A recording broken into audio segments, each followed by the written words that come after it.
Hello students, welcome back to this yet another exclusive video session. और आज हम discuss करने वाले हैं logical reasoning for standard 8 students. 8 standard के जितने भी स्टूडेंट्स हैं आने वाले समय में एनटीएससी और ओलंपियाड्स जैसे नेशनल कॉम्पिटिटिव एग्जाम्स के लिए प्रिपेयर करना चाहते हैं, उनके लिए ये वीडियो ट्यूटोरियल है। इस वीडियो ट्यूटोरियल में मैं आपके साथ डिस्कस करने वाला हूं किन टॉपिक्स के ऊपर किस प्रकार के क्वेश्चंस आते हैं। So let's start with our today's topic on logical reasoning for standard 8 students. सबसे पहला सेट ऑफ क्वेश्चन स्टूडेंट्स आपके लिए आता है सीरीज कंप्लीशन के चैप्टर में से। सीरीज कंप्लीशन में एक सीरीज आपको दी होती है, जिस तरीके से आप अपनी स्क्रीन पर देख सकते हैं। एक सीरीज है, वो सीरीज के जो नंबर्स हैं या अल्फाबेट्स हो सकते हैं, अल्फा न्यूमेरिक कंबाइन करके भी वो सीरीज दे सकते हैं, किसी ना किसी एक रिलेशन के तहत एक दूसरे के साथ जुड़े हुए हैं, रिलेटेड है, कनेक्टेड है। 4 ऑल्टरनेटिव्स दिए हैं, रिलेशन को निकालकर आपको 4 गिवन ऑल्टरनेटिव्स में से करेक्ट आंसर फाइंड करना है। ठीक है, चलिए अब यहां पर आप देख सकते हैं स्टूडेंट्स कि 4 स्क्वायर 4 है, 4 का स्क्वायर करेंगे तो सबसे नजदीकी नंबर आपको 17 मिलेगा। सो यहां पर आप देख सकते हैं students that 4 square is equal to 16। उसमें आप 1 ऐड कर दीजिए, आपको आंसर के तौर पर 17 मिलेगा, जो इस सीरीज का दूसरा एलिमेंट है। ऑन द सेम लाइंस अगर आप आगे बढ़ते हैं, आप 17 का स्क्वायर कीजिए, 17 का स्क्वायर करेंगे तो 289 मिलेगा, और उसमें जब आप ऐड कर दीजिएगा 1 तो आपको सीरीज का अगला एलिमेंट मिलता है, दैट इज नथिंग बट 290। इसका मतलब यह है कि आपको स्टूडेंट्स 290 का भी स्क्वायर करना है और उसमें 1 ऐड कर देना है। तो चलिए 29 का स्क्वायर होता है 841। 29 का स्क्वायर होता है 841, और यहां पर अगर आप एक 0 ऐड कर देते तो 2 जीरोस आपको यहां लगाने पड़ेंगे। 290 का स्क्वायर, सो 29 का स्क्वायर 841, 290 का स्क्वायर 841, डबल जीरो, एक जीरो का स्क्वायर करना, डबल जीरो हो गया, और इसमें ऐड कर दीजिए 1, आपको आंसर मिल जाएगा 84101। आप देख सकते हैं स्टूडेंट्स कि ये वाला जो ऑल्टरनेटिव है, this is nothing but the first alternative, this is nothing but the first alternative. 84101 is the first alternative. इसका जो करेक्ट आंसर है students that is option A. Option A is the correct answer. चलिए students, moving ahead with the next set of question. अगली category students आप देख सकते हैं is analogy. Analogy आपने अधिकतर तौर पर इंग्लिश के सब्जेक्ट में भी पढ़ा है, बहुत बार इंग्लिश में भी एनालॉजी पूछी जाती है, ये लॉजिकल रीजनिंग में भी पूछा जाता है। एनालॉजी में आपको एक रिलेशन दिया होता है और कुछ कॉम्बिनेशंस दिए होते हैं, आपको रिलेशंस को समझकर कॉम्बिनेशंस को सॉल्व करना है। यहां पर आप स्टूडेंट्स देख सकते हैं फ्लो इज टू रिवर, जो रिवर है वो बहती है, रिवर फ्लोज। तो स्टेगनेंट क्या रहता है इन 4 ऑल्टरनेटिव्स में से? अब इन 4 ऑल्टरनेटिव्स को स्टूडेंट्स अगर आप देखेंगे बहुत केयरफुली तो 3 ऑल्टरनेटिव्स में रेन, स्ट्रीम और कैनाल, ये ऐसी वाटर बॉडीज हैं जो स्टेगनेंट रही रहती हैं, ये बहती रहती हैं, ये कंटिन्यूअस मोशन में रहती हैं और ये फ्लो होती रहती हैं। So these are those water bodies which are not stagnant. तो स्टेगनेंट इनमें से कौन सी है? ऑप्शन नंबर सी आप देख सकते हैं स्टूडेंट। स्टेगनेंट कौन सा है? पूल। पूल जो है वो एक जगह पर स्थिर रहता है, it is stagnant at one place.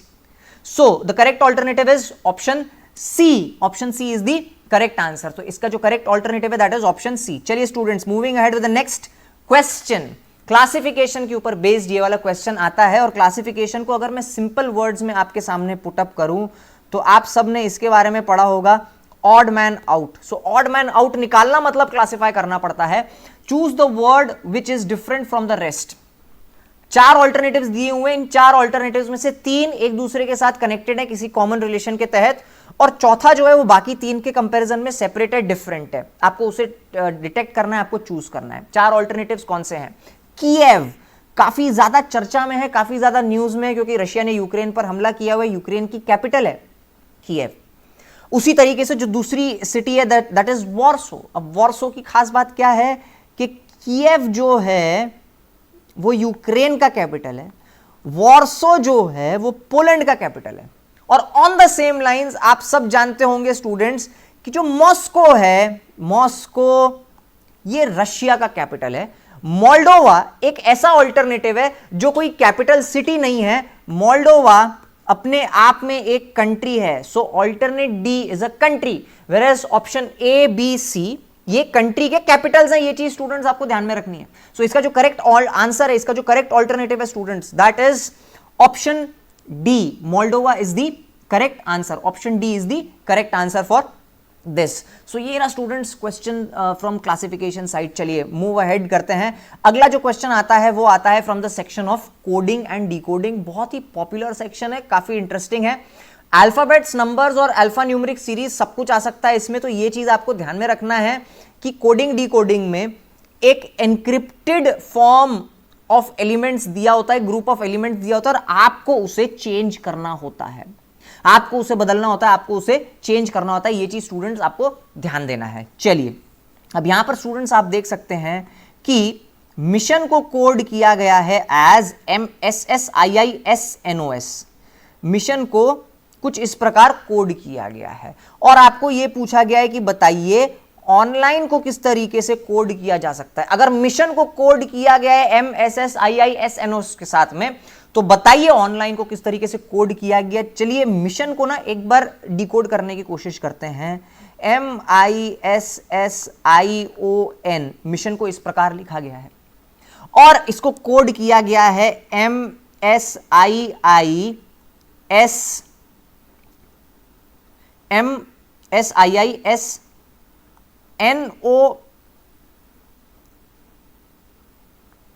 के साथ में। तो मिशन मैं एक बार फिर से इसे थोड़ा प्रॉपर कर लेता हूं, इसे थोड़ा प्रॉपरली लिख लेता हूं मैं। सो मिशंस को लिखा गया है MSIISNOS के फॉर्म में, इस प्रकार इसे लिखा गया। This is how it is written. ये चीज स्टूडेंट्स आपको ध्यान में रखनी है, इस प्रकार इसे लिखा गया है। अब यहां पर स्टूडेंट्स आप एक चीज ऑब्जर्व करेंगे, वो ऑब्जर्वेशन ये है कि मिशन का जो पहला लेटर है उसको वैसे का वैसा लिखा गया है और मिशन का जो आखिरी लेटर है उसको भी वैसे का वैसा लिखा गया है। तो यहां पर आप देख सकते हैं स्टूडेंट्स कि M को एज इट इज M की तरह लिखा गया है और S को एज इट इज S की तरह लिखा गया है, और जो अंदर के लेटर्स हैं उनमें इंटरचेंजिंग की गई है। इंटरचेंजिंग किस प्रकार की गई है, यहां पर आप देख सकते हैं कि SI का IS हुआ, SI का अगेन IS हुआ और ON का NO हुआ। तो ये वाला कॉम्बिनेशन अगर आप देखते हैं स्टूडेंट्स, यही चीज अब आपको ऑनलाइन में अप्लाई करनी है।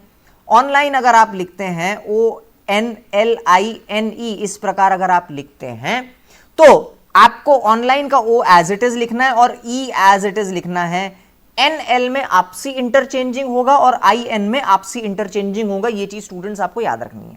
तो इस चीज को अगर मैं अप्लाई करता हूं तो ये कुछ इस प्रकार होता है, NL का बन जाएगा LN और IN का बन जाएगा NI। और इस तरीके से अगर आप देखते हैं तो ये आप देख सकते हैं स्टूडेंट्स कि पहला जो ऑल्टरनेटिव है, जो फर्स्ट ऑप्शन आप देख सकते हैं, दैट इज ऑप्शन ए। इसका जो करेक्ट आंसर है that is option A students. Option A is the correct answer for this. So correct alternative is option A, that is OLNNIA। इस तरीके से आप कोडिंग डिकोडिंग के प्रॉब्लम स्टूडेंट्स आप लोग सॉल्व कर सकते हैं। चलिए now moving ahead with the next question. Blood relation का क्वेश्चन आता है, बहुत आसान क्वेश्चन है स्टूडेंट्स।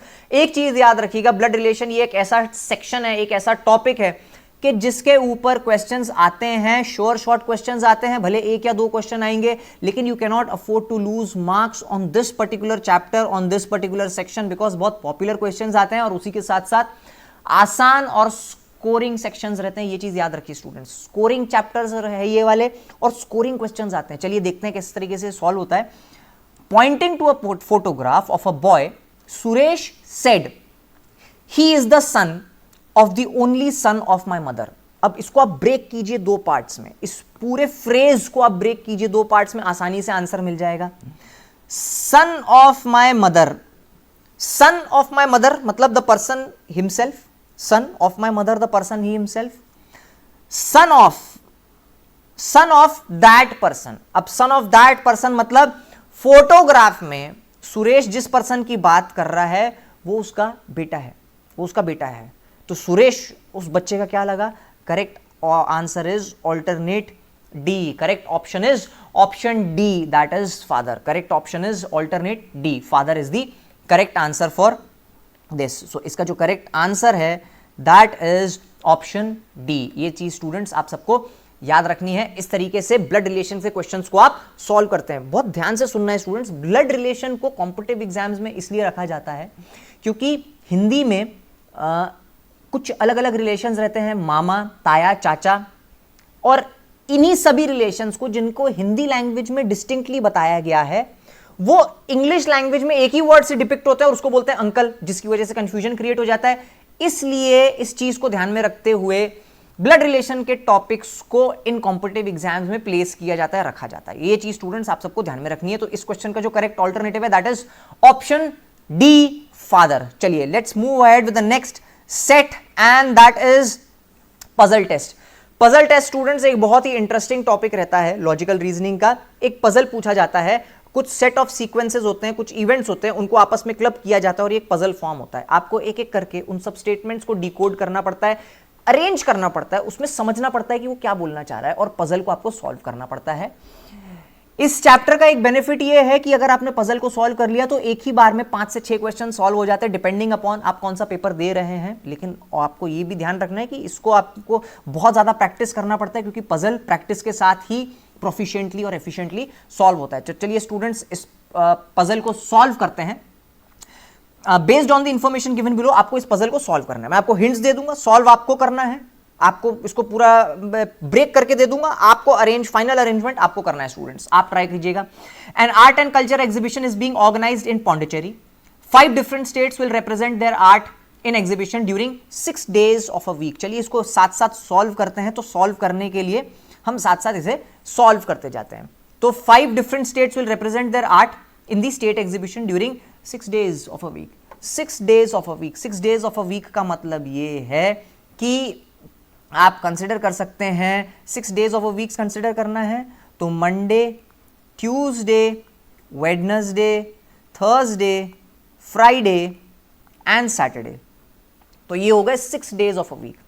अब इसमें एक चीज बोली गई है, स्टार्टिंग फ्रॉम मंडे जो हमने स्टार्ट कर दिया, ending eight Saturday, ending eight Saturday. आप संडे कंसिडर कर भी सकते हैं, लेकिन क्योंकि बोला ही नहीं गया है तो आपको उसको कंसिडर करने की जरूरत नहीं है। लेकिन हाँ, चालू मंडे से होगा और एंड होगा सैटरडे से, ये चीज आपको ध्यान में रखनी है।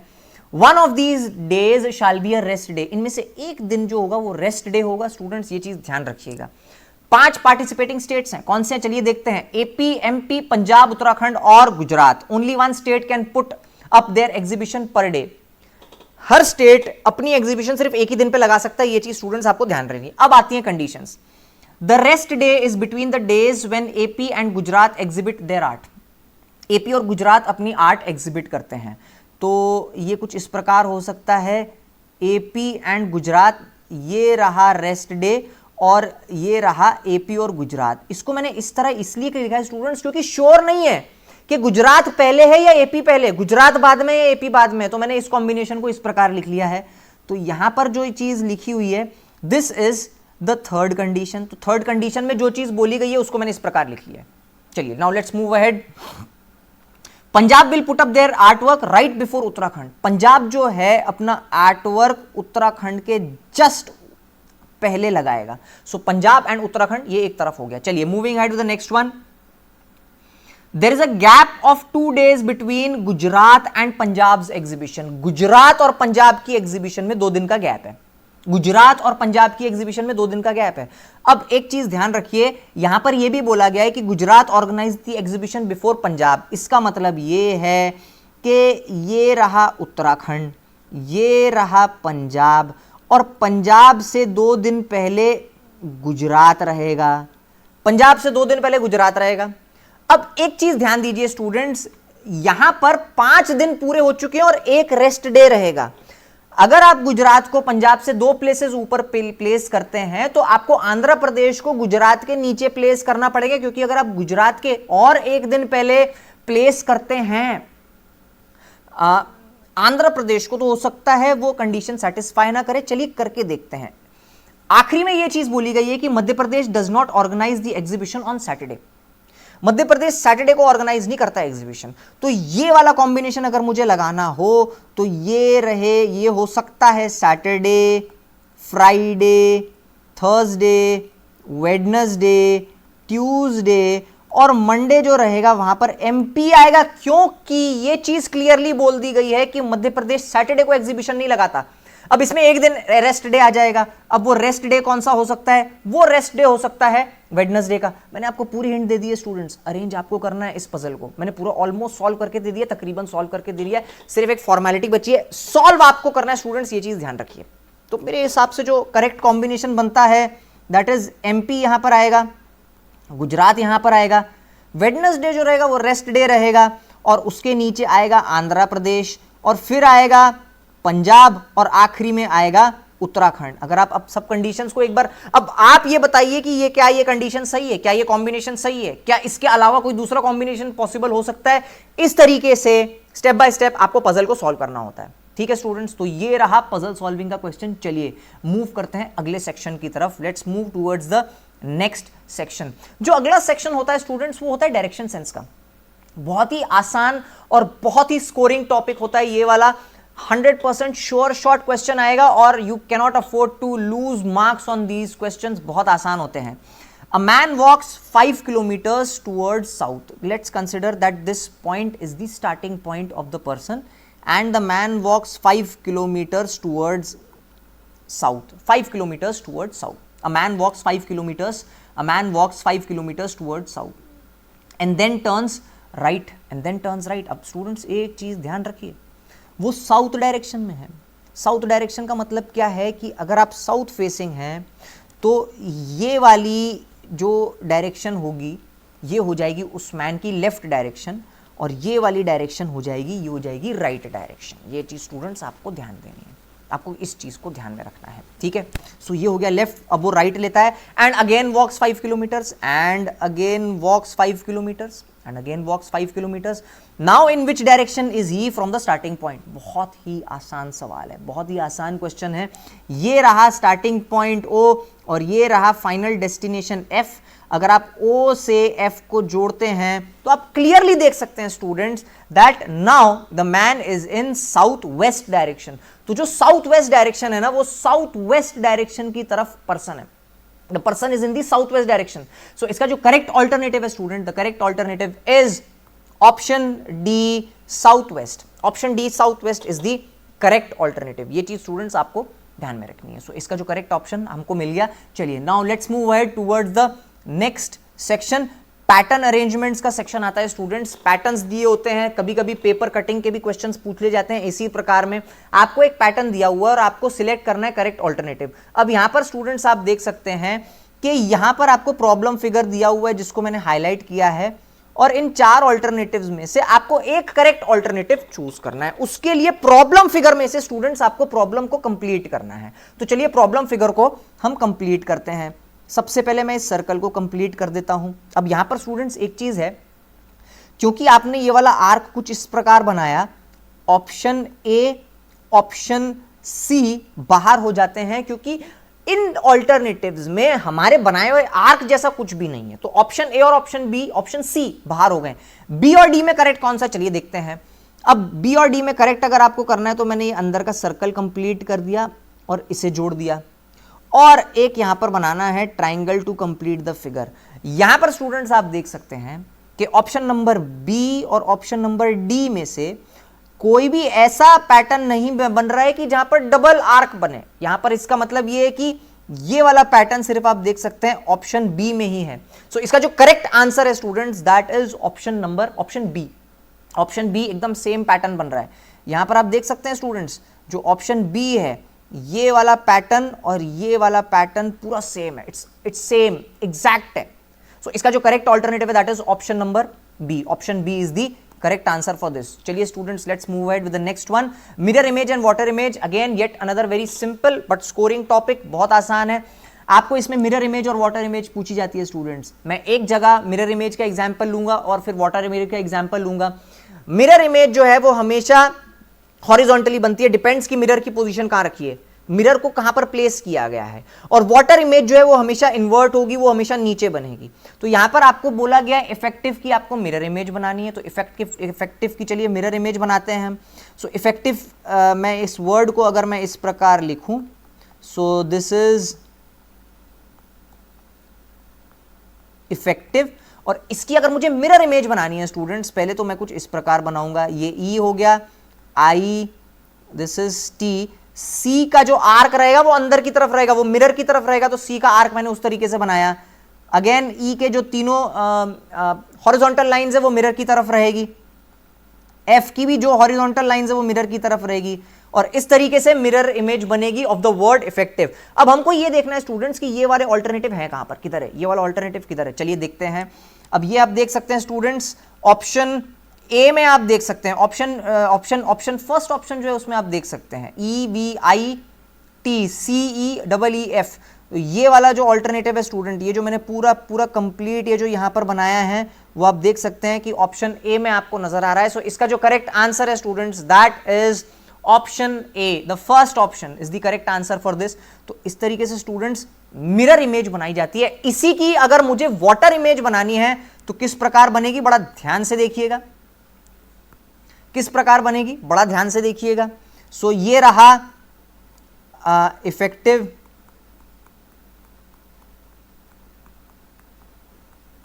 और इसकी अगर मुझको वाटर इमेज बनानी है तो वाटर इमेज कुछ इस प्रकार बनेगी। एक चीज याद रखिएगा स्टूडेंट्स, मिरर इमेज और वाटर इमेज में ज्यादा टेक्निकल अंतर नहीं रहता, लेकिन आपको बहुत ज्यादा केयरफुली बनानी पड़ेगी मिरर इमेज और वाटर इमेज। जो इन्वर्जन होता है वो इन्वर्जन बड़ा ध्यान से आपको करना पड़ेगा, जो पूरा कंप्लीट इन्वर्ट हो जाती है चीजें उनको आपको बड़ा ध्यान से देखना पड़ेगा। तो यहां पर स्टूडेंट्स आप एक चीज देख सकते हैं कि जो दिए हुए 4 ऑप्शंस हैं उनमें से एक भी ऑप्शन में वाटर इमेज बनती नजर नहीं आ रही है, क्योंकि अगर आप एफ की कंडीशंस को देखते हैं तो एफ की पोजीशन अगर आप देखें वैसे कहीं पे भी नहीं है। सो इसमें एक फिफ्थ ऑल्टरनेटिव रहेगा and the fifth alternative is none. So इसका जो करेक्ट आंसर है स्टूडेंट्स, इसका जो करेक्ट आंसर है स्टूडेंट्स, क्योंकि ये वाली वाटर इमेज कहीं पे भी नहीं, हमको वाटर इमेज बनानी थी, वाटर इमेज कहीं पे भी नहीं है। सो इसका जो करेक्ट आंसर है स्टूडेंट्स नन। ठीक है, सो 4 ऑल्टरनेटिव्स में से जो 5वां ऑल्टरनेटिव है none, that is the correct answer. 4 alternatives दिए हुए हैं उसमें मैंने 5वां ऑल्टरनेटिव ऐड किया है, the correct alternative is none. So इस तरीके से स्टूडेंट्स आप लोग सॉल्व करते हैं लॉजिकल रीजनिंग के questions. So these were the logical reasoning questions for all standard 8 students। so 8th class के जितने भी स्टूडेंट्स हैं लॉजिकल रीजनिंग के लिए अगर आप प्रिपेयर कर रहे हैं और आने वाले समय में state talent search exam, national talent search exam, Olympiads और ऐसे एग्जाम्स, ऐसे कॉम्पिटिटिव एग्जाम्स के लिए प्रिपेयर करना चाहते हैं स्टूडेंट्स, तो ये थे वो सैंपल क्वेश्चंस जो मैंने logical reasoning for standard 8 share किए। ऐसी और वीडियोस के साथ हमारे साथ बने रहिए, जुड़े रहिए। Till then thank you so very much, bye bye.